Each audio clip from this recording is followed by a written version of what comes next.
What's up mga kanoo? Isang magandang araw. Meron nga po pala tayong gala ngayon sa Barangay Duyay, Buwak, Marinduque. Sa mga oras na nga ito ay ready na po tayong umalis ng ating bahay para magbiyahe sa napakalayong daan papuntang Kawit at yung papasok po sa Kawit para marating po ang Barangay Duyay. Kaya kaibigan, tara!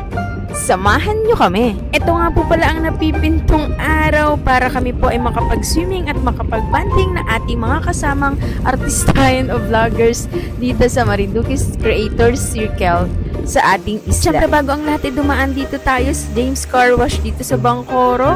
At eto na nga, bagong ligo si Justin Drew para sa ating malayong biyahe. Napakabilis ng transition. Andito na nga po tayo sa Barangay Duyay sa dinaanan natin parang daan papuntang Baguio, talagang paliko-liko at merong mga part na rocky road literal. Ayan po ang ating mga kasama. Siyempre narating po natin dito ang bahay ng nag-iisang napakabait at napakagandang si Miss Daloy, ang pride ng Marinduque. O diba? Shout out po sa lahat ng followers ni Miss Daloy at ng ating president na si Mr. Patrick dito. At syempre andyan si Tia, si Kuya DL, si Kuya Russell, si Kaamos Vlog, ayan, at marami pa pong iba.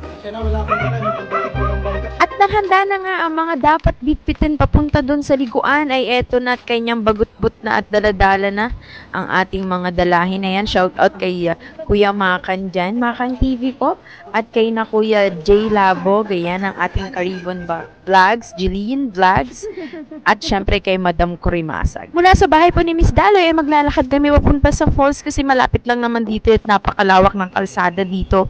Walang masyadong dumadaang sasakyan at eto na nga yung pinakadulo o dead end na po yung kalsada dito kasi dyan po nakapark yung mga sasakyan. Ito po yung binabagpas naming daan papunta at pababa dun sa falls. Napakaganda at napakalamig ng tubig. Hindi nga ako maliligo dito kasi baka lamigin ako kasi kami po ay mag-e-stay hanggang gabi.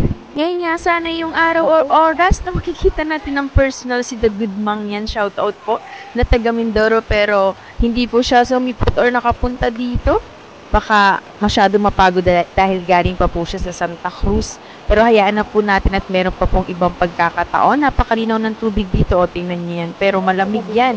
Parang ang sarap lang liguan. Pero, syempre, kung ikaw ay matibay ang katawan at balat sa lamig, kayang-kaya mong magbabad dyan. Ayan. At dahil nga, ito ang meet and greet with The Good Mang yan. Ay, nako, mga puro mangyan po pala ang mga nandine. Ay, charot lang. At pagkarating na nga po natin dito sa venue ay naghahanap na po tayo ng ating cottage na mapopwestuhan. Napakalaki na po ng pinagbago nito. Shoutout nga po pala sa aking former classmate na si Ate Myra Magtahaw na taga dito kasi ilang beses na rin po ako nakarating dito nung college kami. Napakasarap maligo dito at talagang napakalaki nung pinakang space na pagliliguan niya. Napakarami na po ng cottage at pinagbago. At syempre hindi kayo mahihirapan sa pagbili ng mga merienda, inumin, pagkain kasi marami po dito nagtitinda ngayon. At syempre ayan ang pinakabagong bago ay meron po silang available na piso wifi dito. Para nakita ko dalawa. So dahil walang signal at mahina ang signal sa Duyay, ay buti na lang meron pong piso wifi na pwede kang mag-Facebook live, makapag my day at magkapag-post ng iyong at the moment. Syempre, bago ang lahat ay syempre abala na itong mga kasama natin magluto ng ating mga pagkain dahil mamaya-maya ay magugutom ang mga person. Ayan. At eto na yung aming ipiflex na mga food. Napakasarap ng sweet pearl na to. Mais fresh from the farm. Thank you po sa nagdala kay Kuya DL. Ayan, napakarami ding food dyan kagaya ng mga kakanin.